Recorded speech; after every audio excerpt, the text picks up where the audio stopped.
రే మామ, మన department best అంటారేంట్రా వీళ్ళు. అసలు మన గురించి తెలుసా వీళ్ళకి? ఏదో టైంపాస్ కాగా చదువుతున్నామంటే అక్కడ గుండె ఆగిపోదు.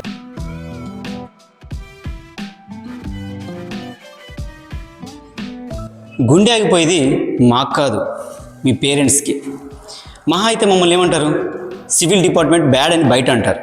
కానీ అదే మీరు బ్యాడ్ అయితే మీ పేరెంట్స్ మిమ్మల్ని ఏం పెంచారు, ఏం విలువలు నేర్పించారు, ఏం చదువు నేర్పించారు అని ప్రతి ఒక్కరు మీ పేరెంట్స్ని బయట బ్యాడ్గా అంటే అప్పుడు మీరు విని తట్టుకోగలరా? ఇది నేను అనట్లేదు, బయట జనాల టాక్. ఇప్పుడు మీరు నాకు సజెషన్ ఇచ్చారా లేక తిట్టారా? ఏంటి అర్థం కాలేదా? కాలే సార్. సార్ అసలు చదవడం వల్ల ఏం వస్తుంది? ఈ మార్క్స్ దేని పనికి రావు కదా సార్. సార్, ఈ మార్క్స్, ఈ క్వశ్చన్స్ మా లైఫ్ని డిసైడ్ చేస్తాయా? వావ్, చాలా మంచి క్వశ్చన్స్ అడిగారు. నిజానికి ఈ క్వశ్చన్స్ ఇప్పుడు కాదు, ఎప్పుడో అడగాల్సింది. పర్లేదు, ఇప్పటికైనా అడిగారు. చదువు అంటే ముక్కుకుంటూ మూలుక్కుంటూ క్వశ్చన్స్కి ఆన్సర్స్ చేసి తెచ్చుకునే మార్కులు కాదు. చదువు అంటే జ్ఞానం. అజ్ఞానం నుంచి జ్ఞానం వైపుకు నడవడం. ఏమడిగారు? మార్కుల గురించి. మార్కులు ఎందుకు, ఎగ్జామ్స్ ఎందుకు పెడతారో తెలుసా?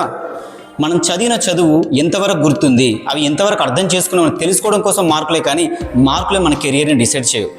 ఇంకేమడిగావు? మన కెరియర్ని ఏ విధంగా ఉపయోగపడతాయన్న. చదువు అంటే మన గురించి మనం తెలుసుకోవడం, మన చుట్టూ ఉండే వాటి గురించి తెలుసుకోవడం, ఇంకా ముందుకు వెళ్ళడం. అంతేకాని చదువు అంటే మార్కులు కాదు, ఆ మార్కులు రాకపోతే జీవితం ఆగిపోయినట్టు కాదు.